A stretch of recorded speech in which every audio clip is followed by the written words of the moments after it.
Well, thank you for the very nice introduction, certainly invitation, and all the coaching on how to give a talk to the very broad audience. Over the years, I have been talking here in SLAC a few times, but this time I feel special because in the past roughly 8 years or so, our thinking evolved, our research evolved, and it's a really good timing again to share with you what's happening in this space on the batteries for the future. This is the one people certainly talk about a lot in the past 5 to 10 years also. You know, what could be possible? We are really learning this quite a bit in the past few years. The answers become more and more clear. So after these 10 years of research, before I start to talk about batteries, I want to share with you, sitting in the Silicon Valley right here and think about what's possible, we have to look at what has been happening in the valley. Let's look at the information technology revolution. Since the invention of the first transistor, that's in 1947 in Bell Lab, to nowadays, we have been through an integration and a size reduction about 1 million times in the linear scale. The total area, the device integration now is 1 million times integration. This is where we are, 22 nanometer node. So it's really small device, a lot of integration. We have very powerful chips. So this is the revolution you can really touch. Your phones, your computers, all these gadgets, this is something you really touch. So this has been going on for the last 60 years also, this revolution. Let's look at energy in comparison. Energy has been happening very quietly for about 160 years. Really, not many people pay attention to until very recently of energy integration, not information, energy. Let's look at the batteries technology. This is the amount of energy you store in a unit of watt-hour per kilogram. From lead-acid battery, that's about 40, to the most advanced one, that's lithium-ion, somewhere around 200 also, lithium-ion. We only have 5 times. It's not 1 million times, it's only 5 times. But you can see things start to happen in a very different way. So equally important as driving this portable electronics, having the technology, information technology integration, equally important is the energy integration to have this portable power. We already seen of a lead-acid battery to start a car engine. That has been around for 100 years. And then this is happening, transportation, electrified transportation. And something happened in the last couple of years. Even the aircraft, very lightweight unmanned aircraft, drone, for example, for taking pictures, there are a lot of those units now sold on the market. So this is becoming more and more important. Then the question you ask for the future, how much more integration do we need? And how much more can we do in order to have revolution in transportation? And also in other possible applications. There's probably a lot more you can think about. So that's one perspective I want you to think about. The second one is our electrical grid. Now it becomes very familiar to everybody. Grid in the past 100 years only does one thing, is to take the electricity from it's generated to where it's used. You need to match these two closely. If there's a problem in matching that, your grid won't be stable. You can cause a catastrophe right there. So what if you can integrate storage function also into the grid? It becomes a lot more stable. You can integrate more solar, more wind power. These are intermittent energy sources. And the grid can get a lot smarter. There's a lot more you can do. So with this thinking in mind, there's a lot of potential for the applications. the batteries for the future. How do we look at these batteries? What do we need? By looking at these batteries parameters, you need to think about how much energy you store per unit weight or per unit volume. That determines the range of your electrical vehicles. And how low cost do we need it to be in order to have those revolutions happening? And can we make the battery very, very safe? You have heard about instances of catching fires. Is that an intrinsic problem, or is it something you can improve on for the future? What's the cycle life and calendar life? Can we get 3,000 cycles for the electrical vehicles? Can we get even 10,000 cycles for the electrical grid? Do we have calendar life of 10 years, 20 years, or 30 years? How much power you can pump out? That's how fast you can get the energy in and energy out. One question I would like to address today, some of you might be thinking about a similar question. One is it lithium ion or other chemistries that's needed for the future? If it's lithium ion, what do you need to do? If it's other type of battery chemistry, what do you need to work on? And then what's the function of SLAC in doing a battery research? Will we be able to play a very important role for the future development in the batteries? So now let me come back to the batteries nowadays, where we are, where do we want to be? And then try to think about what might be the future. This is what transportation needs and electrical grid needs. So I didn't outline other applications needs, such as electrical aircraft. It will be probably more requirement than transportation. This is where we are roughly. The amount of energy we store, the most critical parameter is the amount of energy we store per unit weight or volume. For transportation, per unit weight is very important. We are roughly around 200 watt-hour per kilo. We want it to be 600. So Nissan Leaf will go from 80 miles for the same size of the battery, go 3 times more. That will be 240 miles. That's a lot of mileage right there. If we can do 3 times, this revolution will happen. For the grid-scale storage, there's no requirement for the energy density because of the stationary nature of storage. But for the cost, we are somewhere around here for the cells, $250 per kilowatt hour. We want it to be $100 or lower. So we need to cut the cost roughly by 3 times. You have seen Tesla's announcement. They are doing a great job. They are doing this utility-scale storage. Elon Musk announced they can do $350 per kilowatt hour for the pack. So that was very impressive. The number I'm giving you right here is for the cells. At the end, for all these applications, once the batteries become bigger and bigger, the critical thing is the battery needs to be very, very safe. What can we do to improve the safety? So with this in mind, now let's look at what's really the nature of energy storage, and then to see whether it's lithium ion or other batteries chemistry needed in order to realize the goals. Energy storage right here is about storing electrons. We know electrons has negative charge. They don't come in for free to do the work. In order to store a lot of electrons, you need to balance the charge with the positive ions, M+. M can be anything, any other atoms with positive charge.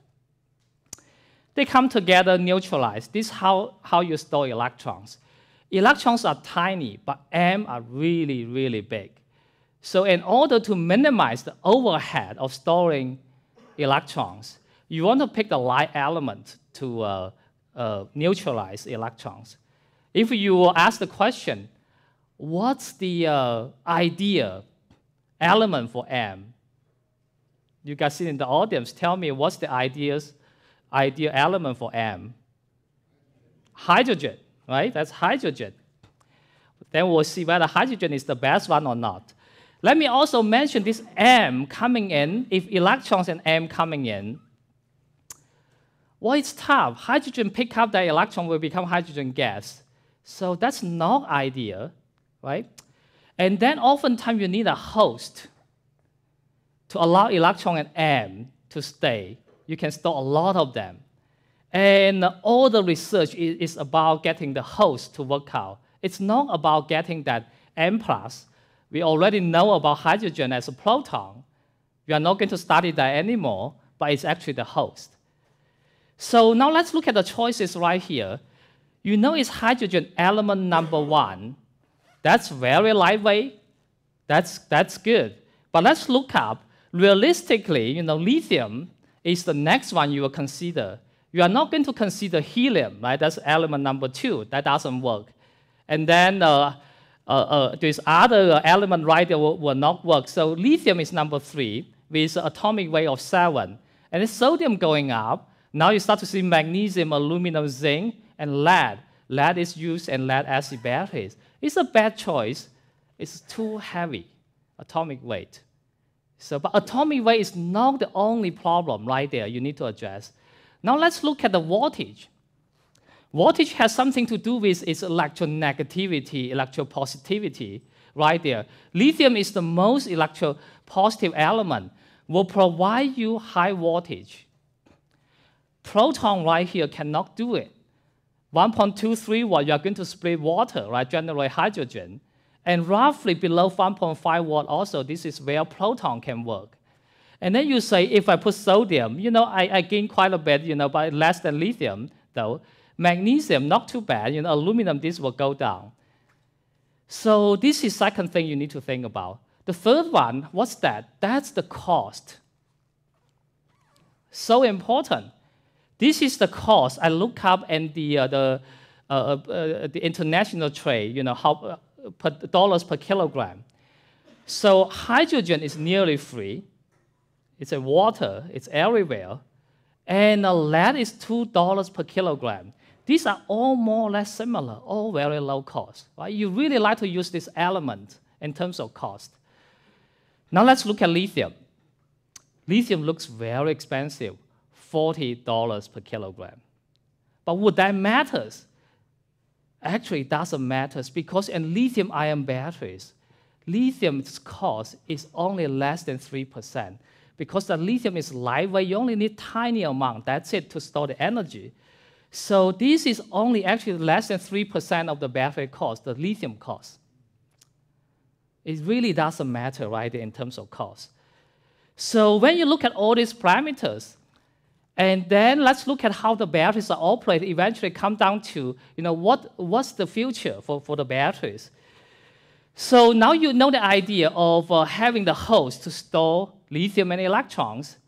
Now let's use lithium-ion batteries as an example to see how you store energy. This is cylinder cell, you cut it open. In this jelly roll, you have these particles. This is your host, graphite, carbon 6 right here to store lithium and electron as a negative electrode, lithium cobalt oxide as the positive electrodes. During battery charging, lithium all go from the positive electrodes, go through this liquid electrolyte through the battery polar separator, go to the left-hand side. Electrons moving to the outside and then meet inside this graphite carbon, neutralize that, store a lot of lithium and electrons. During discharge, they go the opposite way and go into lithium cobalt oxide. In this process, in order to make things to work, electrons need to move inside the solid, but not inside the liquid. Inside the liquid just means you have shorting inside.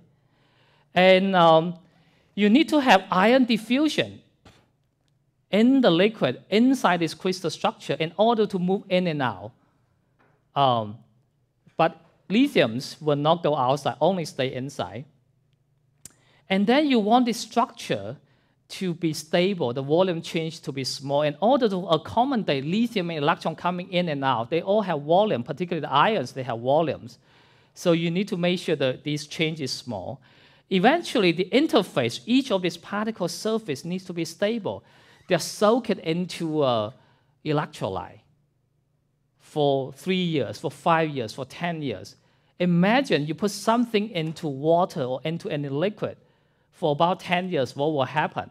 Corrosion, basically, corrosion will happen. And the side chemical reaction taking place need to be cell-pathwayed. So you have a long calendar life, long cycle life. In order to make batteries to work, it's not easy. If you look at the detailed operation of the batteries, what happens when you plug in your cell phone and laptop onto the wall? This is the process happening. This is the voltage versus lithium. This is your negative electrode, that's graphite, measuring its potential versus the amount of lithium you put in during charging. This is the process of lithium cobalt oxide. When you put lithium in, electrons, you take lithium out, electrons out, its voltage is going up. Negative electrode voltage is going down. Let's look at the negative first. Below roughly about 1 watt also, the organic electrolyte is not stable. You are going to decompose, reduce the organic electrolyte, forming the so-called SEI layer, solid electrolyte interface. You want this layer to be self-passivated. Then you start to put lithium and electron into graphite carbon. You store a lot of them, but make sure you don't go below 0 watt versus lithium metal. Otherwise, you start to plate out lithium metal. It grows dendrite. It's going to cause shorting, catch fire, explosion. This is the negative electrode side. Positive electrode side, you take out this lithium. This is voltage plateau. And then when it rises up to roughly about 4.3 watt also versus lithium, it starts to oxidize the organic electrolyte. You don't want that oxidation to continuously happen. So you want the surface to be self-passivated. And if you don't do that, this will oxidation keep happening, produce heat. You heat up the lithium cobalt oxide, that further increase the reaction, and then heat up even more. And battery can also catch fire this way, cause explosion. So it's quite amazing. Batteries industry is doing a great job in making the batteries safe. When you do charge, don't overcharge. Don't do too fast charging. So this maintains the battery safety right there. But this is also intrinsic mechanism built in. Battery is intrinsically not safe. You need to take care of this to make batteries safe. Now, with all this in mind, you say, well, in order to make battery to work, I need to have a positive electrode, that's my host, a negative electrode, that's my host. I need to have electrolyte that's stable. I need to have my lithium salt that's stable. I need to have my interface that's stable. I need to control charging, discharging, don't get overcharged. All this adding together, let's look at my prediction. This is my prediction, what happened in the next 15, 20 years also. Lithium ion is going to go for a long time. We will be using that. We cannot stop lead acid. Lead is so cheap. Aqueous solution, batteries. It's going to be used for a long time. The current market size of lead acid battery is much bigger than lithium ion. And we are going to still use nickel metal hydride batteries. Toyota's Prius car, the hybrid, is using nickel metal hydride. Runs 100,000 cycles right there. That's very robust. This is still going to go for a long time. So what's coming up next? If we are lucky, we might have something coming up. I'm referring to rechargeable battery, non-primary batteries. And with potential commercialization right there, I'm not talking about in the research lab, demonstrate that tiny device. I'm talking about real product possibility right here. We might see something for sodium and zinc. We might see, but probably not in a big scale. The motivation to replace lithium with sodium is small because the lithium cost is really negligible currently in the batteries. Replace that with sodium, you get lower voltage. You still use the same host as lithium-ion batteries. The cost is the same. If there's problem right there, you face the same problem. So the benefit of going to sodium is not clear yet right now. So going to zinc might not be clear yet. Other things, is the host that costs the most. So magnesium and aluminum will probably will not happen, or maybe in 15 years you might start to see something. There's no cathode, there's no good anode, there's no electrolyte. There's no salt really working yet for this battery system. This will take a long time to get there. But isn't lithium too limited on Earth? Do we have enough lithium to make battery for electrical transportation? Now let me give you some number. This is 2011's the global reserve of lithium. The reserve means it's either in the brine or either in the mineral, or we already know how much we have. They can be mined very easily. We have 40 million tons of lithium in the whole world right now. And this number is increased because we are seeing discover more and more lithium mine and brine. And in the last 3-4 years also, the discovery of reserve is actually double. Keep that in mind. This can be even double in another 5 years. Let's just use this number. Let me give you a simple calculation. Nissan Leaf, 24 kilowatt hour of battery, it runs 84 miles per charge. Inside there is 4 kilograms of lithium in there. This will allow you to make 10 billion Nissan Leaf. 10 billion. Do you know how many cars do we have in the world in operation? 3 billion. You're not too far away. It's about 1 billion also. We have 1 billion cars in operation. So this allows you to make 10 billion Nissan Leaf. In the United States, we have somewhere around 250, 300 million cars also. So this is a lot of lithium. And then in 2009, the world production of lithium alone, 92,000 tons. This can generate 23 million Nissan Leaf. I think we have enough lithium right there. Let's say if you are ambitious, you say, I want to drive Tesla as model. This is Tesla. So 85 kilowatt hour, 265 miles, and 14 kilograms of lithium only. It's very light. This is a 3 billion Tesla we can make right there. Okay?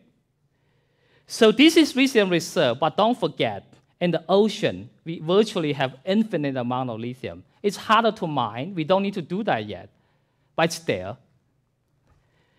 And then now let's look at, this is for transportation. Let's look at for the grid. The world energy consumption, the power, in the given time on average, 15 terawatt of power we are consuming. Let's see, I want to store the whole world of energy consumption. Every day, 15 terawatt, 6 hours. I need a tera batteries. This is built on a Tesla's gigafactory. I want to have my tera batteries right there. That's 90 terawatt hour of battery capacity you need. That's a lot. But this actually 40 million tons of reserve allow you to build a tera battery that's 240 terawatt hour. So even power in that scale, I think we have enough lithium for doing that. It will take us a long time to get there, consume that lithium. We are going to have more reserve of lithium. So that's my conclusion of analysis. After I've been through this analysis, I'm convinced, so we need to do lithium battery research for a while. So then what do we need to do in order to go to the high energy batteries, low cost? And get down to low cost, the most powerful knob you want to tune is actually energy density.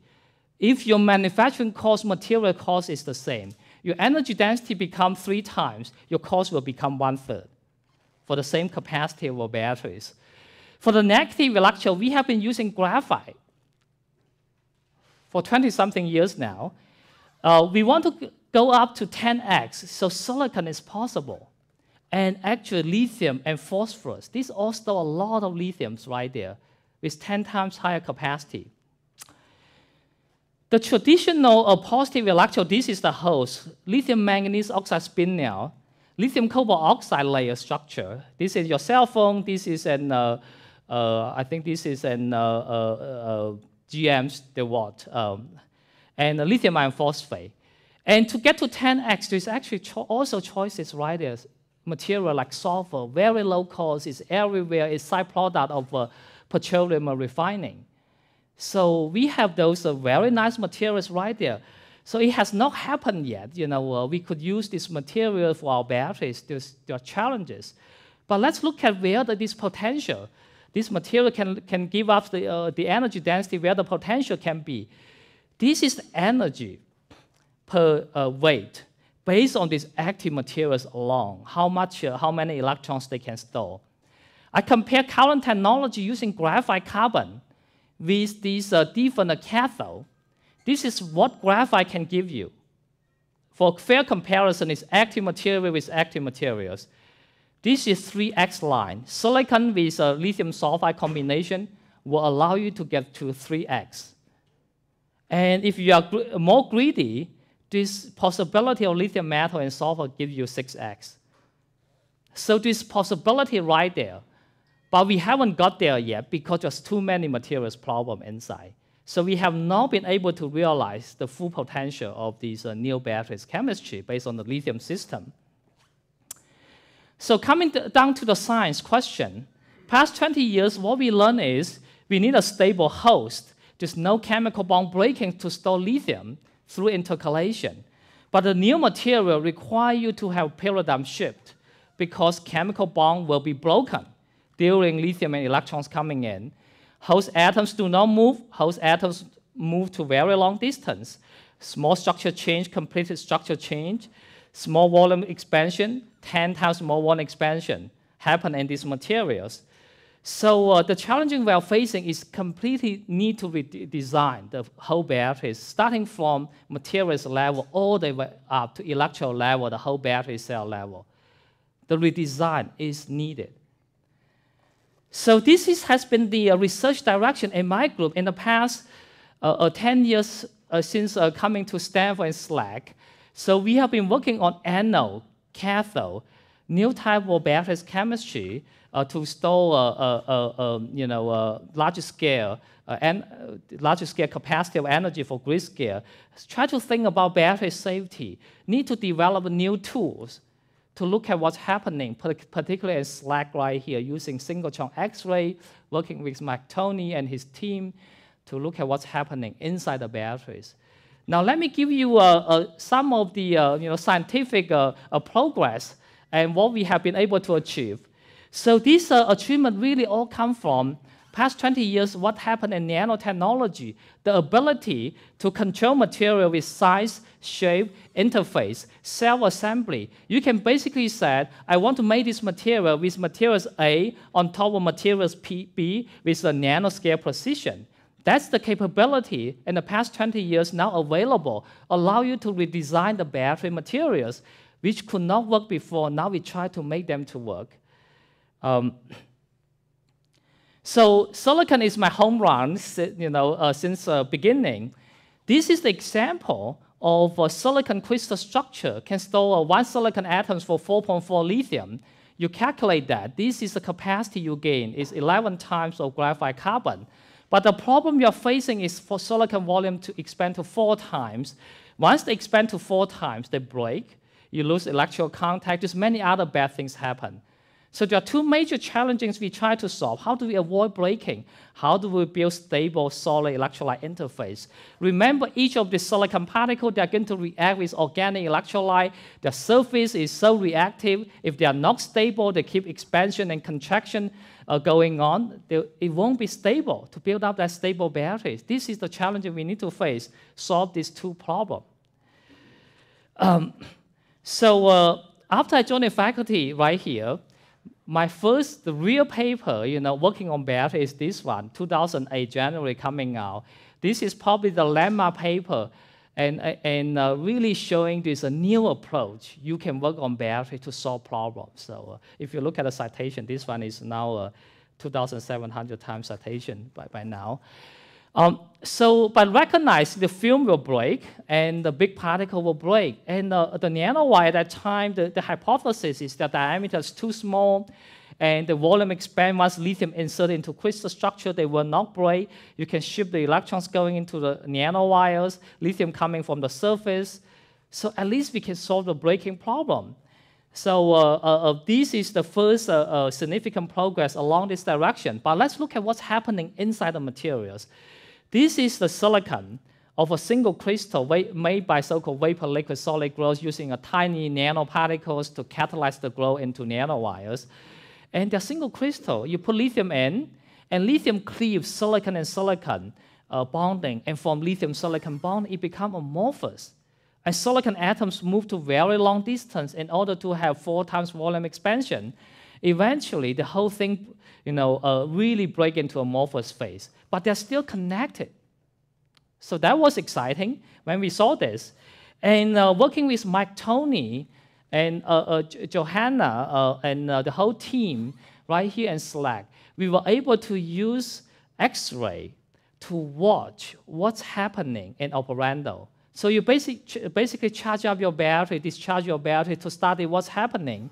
So this is one of these pouch cells with X-ray coming in.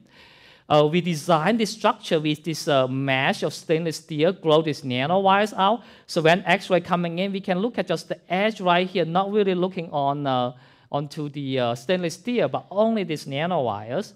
So this is a process, so certainly too many data right there, but the conclusion is you can watch what's happening during charging, discharging, see the crystal structure change, see what's the new phase formation, and we use this to learn a lot of how silicon works. Let me also show you the parallel development of new tools of in situ transmission electron microscopy happening on campus.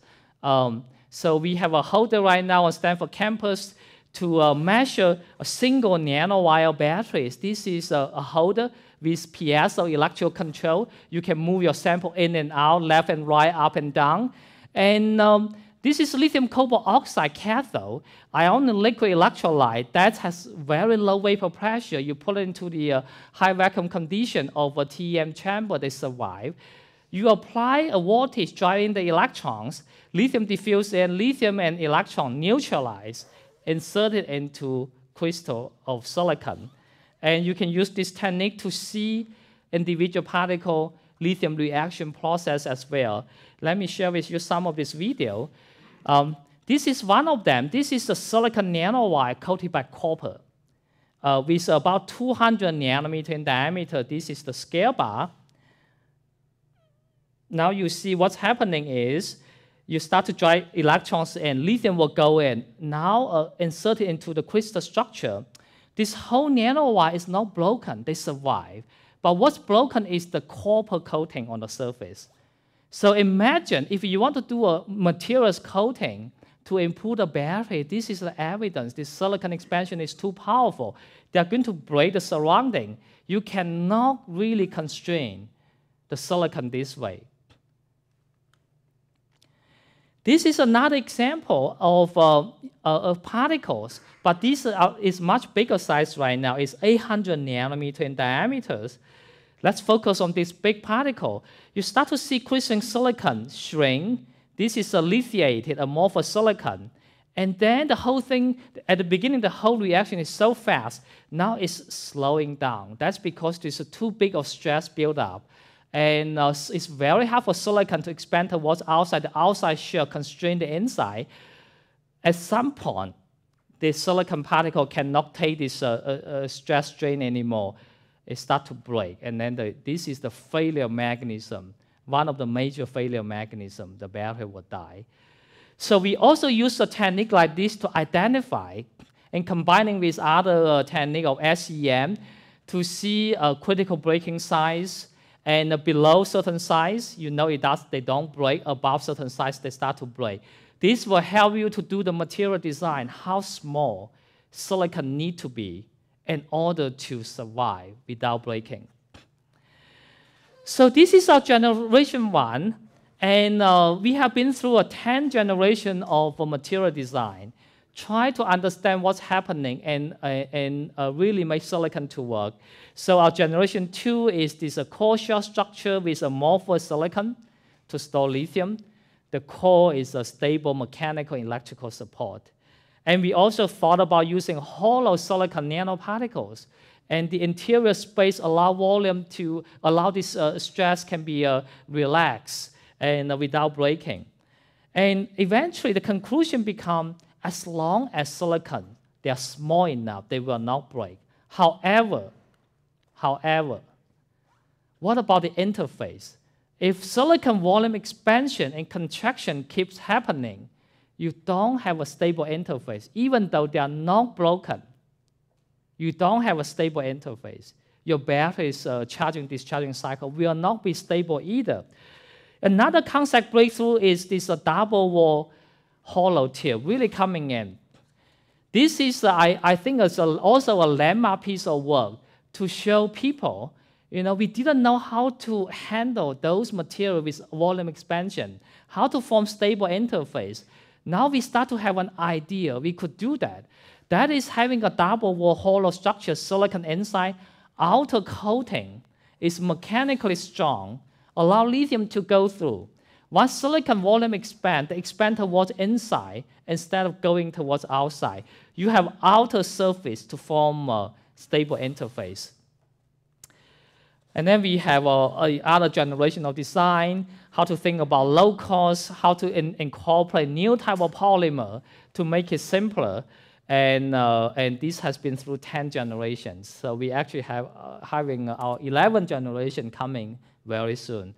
But let me share with you a couple of generations and share with you what's the thinking of materials design. Let me highlight the generation 8. Having nanostructures are fantastic, they don't break. But having nanostructure, many of you don't know, unless you work on batteries, they also will do bad things also. The number one bad things they do is, it's very hard to pack them very dense. And then there are tiny particles. In order to build up enough of capacity per unit area of your battery's electrode, you need to load a lot of layers of nanoparticle going up. You need roughly about 200 layers of nanoparticle in order to have that practical capacity loading. Then your electrons need to jump about 200 times from bottom to the top during charging. That doesn't work. The resistance is too high. And also, nanostructures has too high surface area. That's absolutely bad for the batteries. And the side chemical reaction will scale at least linearly with the surface areas. And then you have too much side chemical reaction, you consume lithium, you consume electrolyte, the batteries die also fast. So we designed this structure of permanganate structure packing this silicon nanoparticle. Let's look at the 2D cross-section. Each of these particles with a pre-designed space with this carbon coating and pack them together, forming permanganate-like type of structure. And this way, you are solving 3 problems at the same time. Number one is you pack them very nicely. Volumetric capacity becomes higher. Number two is you seal this particle, secondary particle, with carbon. Electrolyte only contact outer surface. You reduce the effective surface area seen in the electrolyte, and your cycling efficiency goes up. And then you also connect all these particles together with conducting carbon. And electrons do not need to jump 200 times. They are having a highway of a transport pathway, shipping from top to bottom. And then they only need to jump into the silicon at the end. So this design actually helps solving 3 big problems at the same time. If you prefer not to see this cover image right there, in SLAC we have very creative artist, Greg, really drawing these permanganate batteries. I mean, this is really probably the best drawing. I really love this. I don't know whether Greg is in the audience right here. Thank you for doing great work. So this is the real structures we made. I won't go into the detail how we made this, but believe us, we can make it. These are the secondary particles with different size, roughly around somewhere around here. Each of these secondary particles, we are packing roughly 100,000 nanoparticles inside. That's a lot of nanoparticles, right, forming the secondary particle. You see each of these nanoparticles with empty space still right there. You can etch away silicon, only leaving behind carbon. You can see this carbon framework in there. These allow us to really show we can go to a realistic capacity loading, 3.7 milliamp per centimeter square, cycling very stably. This is due to you change the cycling rate, but it's actually very stable. Cycling Coulomb efficiency is very high. So it's really getting somewhere now. So this is the one, I think, another landmark of showing the disadvantages of nanostructure could be overcome. But we didn't stop right there. Silicon nanoparticle, the cost is still high. Eventually, we want to make cost also low. Didn't we think about in university? Usually cost has nothing to do with our university research or national lab research, right? Usually we think that way. Actually, indeed, it has a lot to do with our research. Cost is not only the engineering problem, there's a lot of science you need to address. So let's come back to think about this. We know big particles, they will be broken, micron size. But they're very, very, very cheap. If you can make micron particle to work, that's very exciting. We know micron particle, you put lithium in, they're going to break, right? About 300 nanometer also, they're going to be all broken. Now we have learned about silicon for the past 8 years. Can we use what we learned to solve micron particle problem? The best data will be coming in my generation 11, but today I will show you our generation 7 only, working with Professor Zhen Nanbao in chemical engineering on campus. So we are thinking about putting self-healing function inside the batteries. So self-healing is a polymer, has been used in Professor Bao's lab, and that's based on the hydrogen bonding. This polymer chain has a lot of hydrogen bonding. If you break them, this polymer chain can move around at room temperature. They find each other and snap in, and they will heal. So Zhena has been using that for making artificial skin. Now we use those polymers for making self-healing batteries. So based on this idea, let me show you how exciting the self-healing polymer can be. This is a balloon. Balloon surface, we coat it with self-healing polymer. They look black color because we're blending in carbon black in order for you to see it. Also made the self-healing polymer conducting electronically. Now you blow up this balloon. This volume expansion is a lot more than 4 times, more than what silicon's volume expansion is. Look at the electronic conductivity. You still maintain the carbon black electronic conductivity. It decreased to a certain degree, but once you shrink back, it comes back to almost the initial value. The self-healing polymer is very powerful, keeping everything together. So if you look at this, this is the micron particle through to 8 micron. Regular polymer binder used in battery will decay very fast, the capacity. But self-healing polymer now allow us to start to cycle this micron particle with some capacity over roughly about 150 cycles also. So it's getting better. This is generation 1 of self-healing. Generation 2 will get a lot better. Now with this thinking, Stanford, SLAC, Silicon Valley combination is very powerful. I truly believe this combination allows us to do something which is very hard to do in other places. So entrepreneurial spirit is always around this community. Actually, SLAC is closer to VC than Stanford is. You guys just right across the street, right here. This is the company I founded in 2008, based on some of the initial technology breakthrough. But over the years, this company has developed a lot. So there's actually a real product on the market right now. And this one in the larger scale production, 280 watt per kilogram, 40% higher energy. I actually have a real sample right here.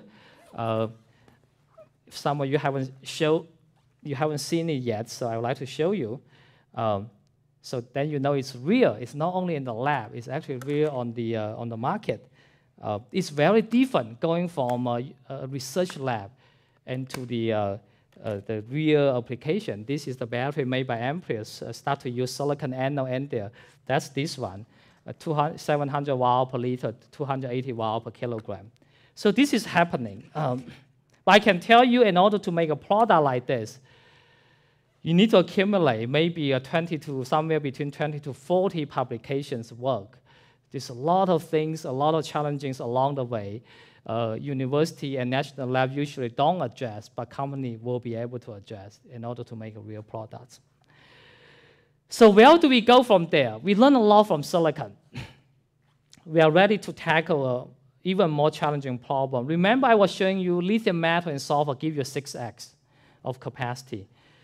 So when Steve come back to Stanford, he and I have a few brainstorming sections. Just to let my students know, we work very hard. Actually, the brainstorming happened around Christmas time, right? Usually, when Christmas time, you guys go home. We went to our office brainstorming. So there's one brainstorming section right there. We all think lithium metal needs to be worked on. This is a half a century old problem. This is the holy grail of the batteries. Most electropositive element, the most lightweight element other than hydrogen and helium. So you cannot do better than lithium metal. Lithium metal is the one to go. And, but it has a lot of problems. One is this dendrite formation. There's always hotspot during electrodeposition. And this forming dendrite can cause shorting, and this reduces your cycling Coulomb efficiency coupled together with a side chemical reaction. Remember, we need a stable interface. There's never a stable interface right there because of electroplating. And how do you do that? And we hire a couple of students and postdoc together. You know, a couple of them are sitting in the audience. It's absolutely important. You need an interface. Let me emphasize this. Needs to be chemically stable as well as mechanically stable. If you look into the literature, oftentimes mechanical stability was emphasized the most. But you look at lithium. Lithium metal melting point is so low, you know, just a little bit above 100 degrees C, right? And close to 200 only. So the bonding is so weak. And if you touch lithium metal, you know it's so soft. You really don't need much mechanical strength at all. But why lithium metal is so powerful? Because shorting, explosion, penetrate through ceramic separator. That's because it's chemically very powerful. It likes to react almost with anything it sees. Once it starts to react with material surrounding the lithium, it creates crystal structure change, stress. It breaks these even very strong ceramics. This is what I call almost like playing Tai Chi, right? You're playing Tai Chi is very, very slow, but Tai Chi is so powerful. I think lithium's secret is it's chemically very powerful. That's his Tai Chi. So we need to control that. So we need to find something to control lithium's Tai Chi. That's this. We identify first one is amorphous silicon. Turn out amorphous silicon does not react with lithium so badly. Lithium ion can go through, but lithium metal cannot change this amorphous carbon. And we want to make it into this hemisphere instead of a flat film. The reason is mechanical consideration. If you have something flat attached to this bottom copper, lithium deposition happens underneath this amorphous carbon. It's going to cause a protrusion. A protrusion causes a local curvature. Local curvature will break this amorphous carbon mechanically. So that's not good. We want to have this curved surface right there and only have the point contact. Once you deposit lithium, it lifts up the cap, this whole layer of amorphous carbon layer. So you can form stable deposition, and then the SEI will form on the surface. So that's the initial thinking. And this way we can make this, you know, nanosynthesis and nanofabrication is really strong in the group. You know, as soon as basically we come up with a new idea we want to make, oftentimes within a couple of months, students and postdocs will be able to make it happen. So this is the one, this beautiful hemisphere layer of amorphous carbon. And with a little bit linkage right there, you can peel it off, it's flexible. Now let's look at this beautiful data. This is with this carbon sphere. Once you deposit lithium onto the copper, you see this very nice column. Every lithium column is stand right there straight, and then the diameter is about 5 microns also. And then with the head layer, this amorphous carbon hemisphere is actually on the surface, forming this stable interfacial layer. And if you don't have this layer, this is control experiment, only bare copper, you see this sharp needle. When you see this sharp needle, it's scary. That's the one called shorting, right? So you don't want it. So this is stable. So the cycling, there's a Coulombic efficiency. This basically tells you if I put 1,000 electrons in, how many electrons can I gather? I put 1,000 lithium in, right? That's the cycling Coulomb efficiency. Ideally, you want 1,000 out of 1,000. In reality, you might get 999 out of 1,000. We are not there yet. We get 990 out of 1,000. We still lose that 10. But we are doing much better than control. So after that, so many ideas coming in. So there's also idea of what's the ideal interfacial layer. This is a postdoc, Kai, in the group doing that. Boron nitride and graphene, mechanically, chemically, all very strong. Lithium cannot tear them apart, so why don't we use that? So now copper grows this boron nitride on the surface, deposit lithium underneath. You see this beautiful boron nitride layer capping the lithium metal as interfacial layer. So it's getting better. So now with all this learning, that was all about anode. What about cathode? What about sulfur? Right? Lithium sulfur provides 6 times. So sulfur is very challenging, but it do offer very high energy right there. Now let's look at what's the challenging of sulfur. That's this several problem right there. Every time sulfur becomes lithium sulfide, go through polysulfide process. They dissolve in the electrolyte. Dissolution means you lose control. They go into liquid, they diffuse around, doing all the bad things. And then 80% volume expansion, electronic conductivity, ionic conductivity, or sulfur-related material, all very bad. And these all add together with all these problems all showing up. So we would like to address sulfur. So about 6 years now, we have strategies. Strategy 1, let's do nano encapsulation. So we have done a lot of those. Strategy 2, if there's anything dissolved into polysulfide, let's take it back. And number 3 is, don't start with sulfur. Start in the discharged state of lithium sulfide. The melting point is very high, opening up a new chemical synthesis procedure so we can do better materials control. If we do lose sulfur, let's do something about that battery separator. Utilize that sulfur. So we have come up with 4 categories of ideas. And during this process, and we also learn a lot by using operando X-ray scattering imaging, working with Mike Tony, with Johanna.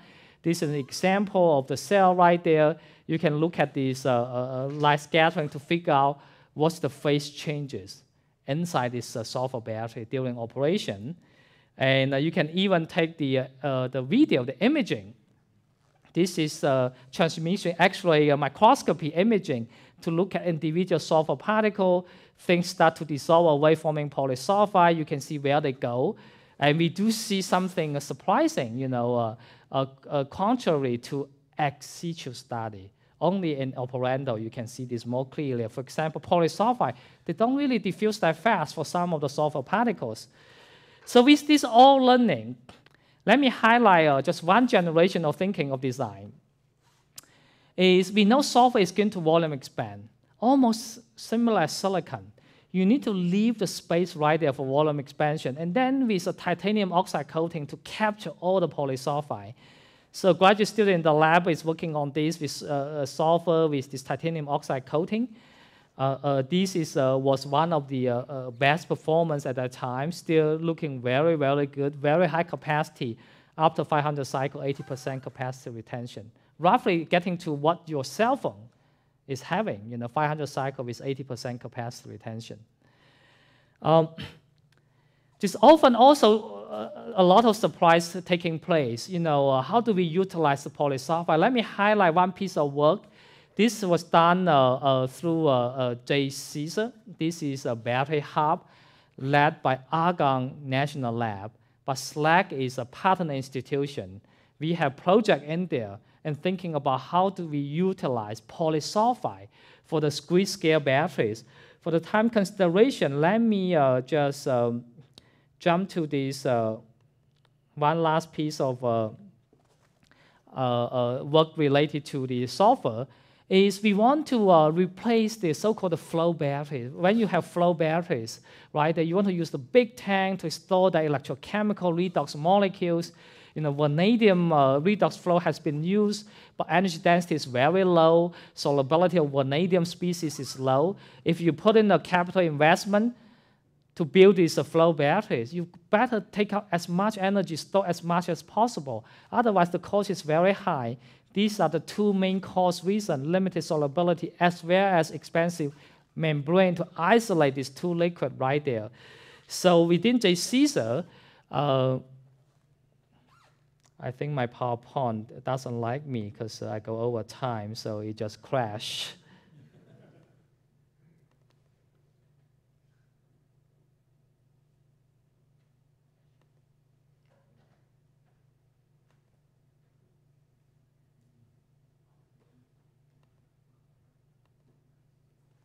Anyway, we have a new flow battery. This is called semi-flow with lithium metal, polysulfide. Polysulfide has very high solubility, 5 times of vanadium redox flow or above. And it forms a cell passivation layer, conduct lithium ion. You don't need to have expensive ion selective membrane. This has the potential to get to a low-cost grid-scale storage battery. This is some of the examples showing you running a couple thousand cycles. Do I have a couple minutes just to show you one last thing, tiny thing? Very quickly. I know you want to know about this. What about safety, right? So I need to finish this, otherwise I'm going to regret, you're going to regret it. So Boeing 787, battery safety is everywhere.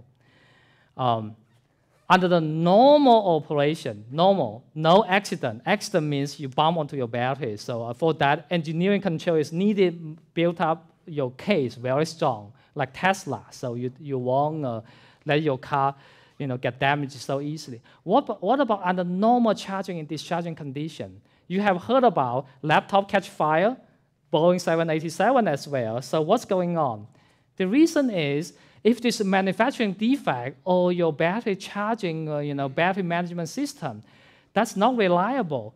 There's a possibility these lithium dendrite will grow across the separator and short your batteries, right? That's you don't want any of those happen under the normal operation. And the battery manufacturing, if it's not calibrated well, defect will form. Even welding, laser coming in, create a metallic particle embedded into your battery, this will happen. So we come up with an idea, we say, let's make batteries smarter. Inside the battery separator, embed a metallic layer, really thin, 50 to 100 nanometer also. If dendrite form halfway, let's detect it. Detection will be the voltage between this middle layer and your graphite anode.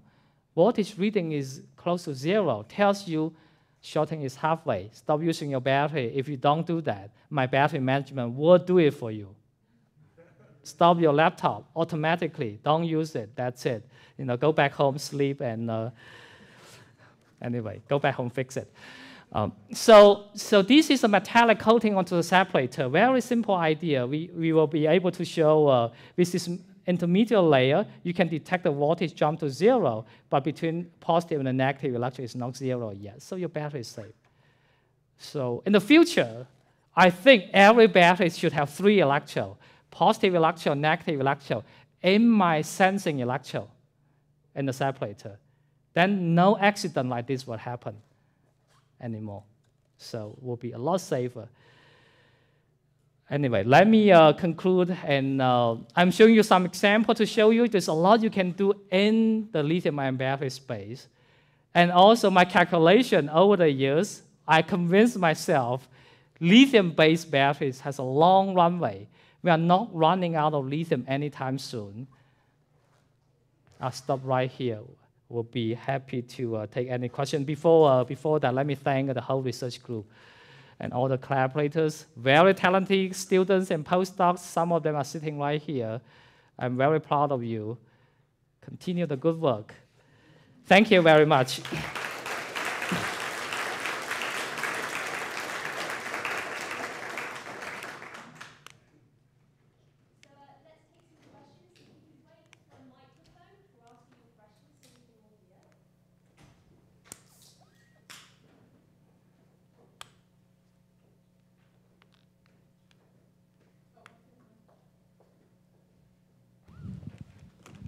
Thank you.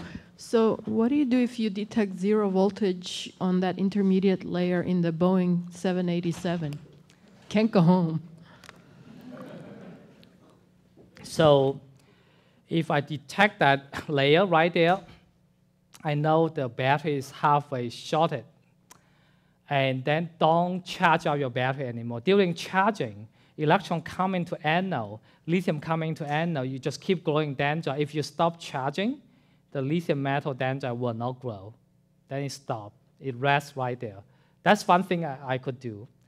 And if I want to be looks very smart, I can do second thing also.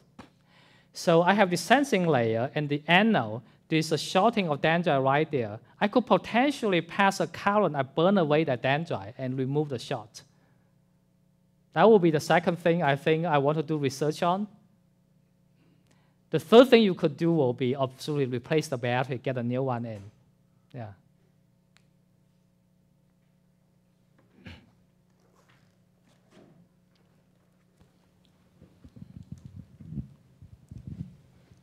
At the beginning of your talk, you said that one of the goals was to increase the energy density by a factor of 3 maybe, and decrease the cost by a factor of 2.5, something like that. Yep. Okay.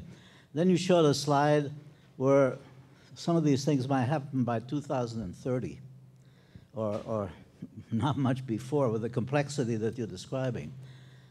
Suppose you made this whole project into a Manhattan project, and you increase the funding by a factor of 10, 20. Would that help? Would it accelerate the process or not? Sounds very attractive. Funding increased by 10 to 20. So let me clarify. When I show this, I don't mean some of technology will coming in 2030. What I mean is lithium-based, lithium-ion and lithium-based battery will be used beyond 2030. Just keep using that. This technology might come in such as silicon anode right now, 2015. And then its use will be increased over the next 5 to 10 years also as the main mechanism to increase the energy density. And lithium metal and sulfur might come in sometime later, maybe in 10 years, sometime later. And then coming back to the question, will research funding increase the speed or not? Absolutely. But we need to absolutely design the research funding in a way, what in the fundamental science, what in the more research and development, what needs to cross the death or valley to go into commercialization. This needs to be carefully thought out. 10 times funding, fantastic. So my group size will... How much is it now, total funding? Yeah. For all batteries, everywhere. I don't have that number. Mark, do you have that number? So actually, the government investment pales in comparison to the commercial investment. Right? If you look at companies like LG Chem, Panasonic, and even Tesla now, they're spending tens of millions, if not hundreds of millions collectively. Millions or billions? Millions. Yeah. Probably government spending is 100 to 200 million also, you think? Yeah, in R&D. Yeah, per year. If you get 10 times, that's already what the DOE budget is. The whole DOE budget is a few billion. Yeah, but the private companies might find it interesting. Yes. But Tesla doesn't look like it's going to make it much cheaper. That's right, based on the existing technology. Tesla is not inventing inside the battery. They only invent connecting the batteries together and protect them.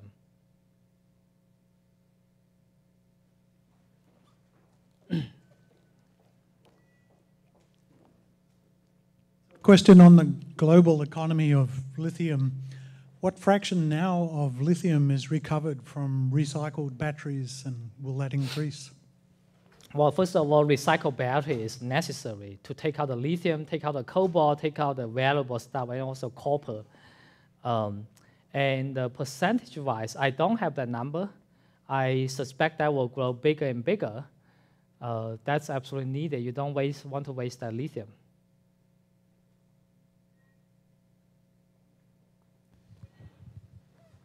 What is the mechanism of the lithium dendrite growth? The dendrite growth? Yeah, why is it lithium dendrites growing? What causes that? So imagine you have a conducting surface. lithium start to deposit, ideally you would like to have a deposit uniformly everywhere, no dendrite. But unfortunately, there will got to be a few spots that's hotspot, which is either due to this decomposition compound SEI layer, solid electrolyte interface is not uniform, there's a crack. The crack part lithium will deposit faster. Once that lithium deposit faster and stick their head out, they're going to see a lot of lithium ion, they grow faster. So that will amplify.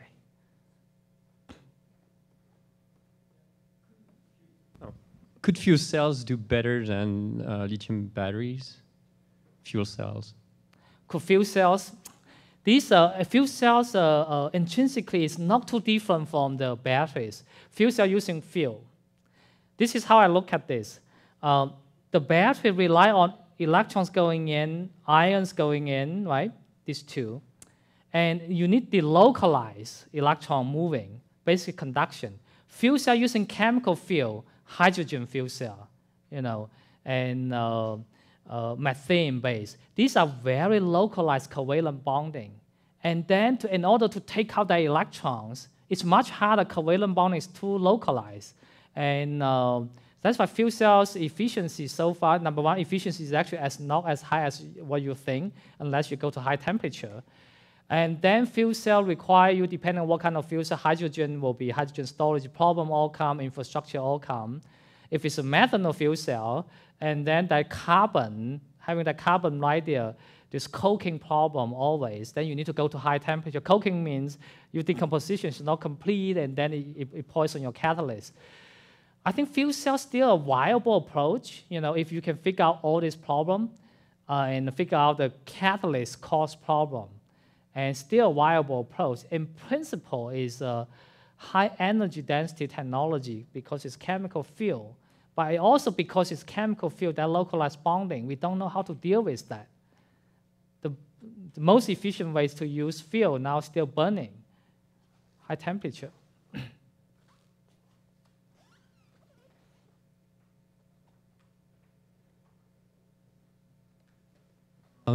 From your slides, it seems that you think aluminum is not a viable thing in the recent future, but there seems to be news that Stanford scientists has developed a new I'm aluminum. very aware of that, yeah. Hongjie's Could work. you make some comments on that? It's a good science. As I said, it's good science. I'm predicting only commercialization. I'm only predicting that. I'm not predicting whether science is interesting or not. It's very interesting science. It's how to move beyond single valent ions. Magnesium, aluminum, all these are all very interesting things. But look at how many things need to go in order to get to the rechargeable batteries with a commercial interest. I just think it's not within 15 years or 20 years. There's no cathode, viable cathode available. There's no electrolyte. There's no the right sort, really working well.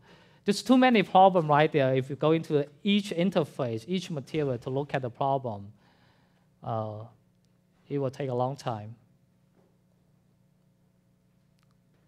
Sure. So let's thank our speaker again. If you have any more questions, I'm sure you can take them at the end. Thank you.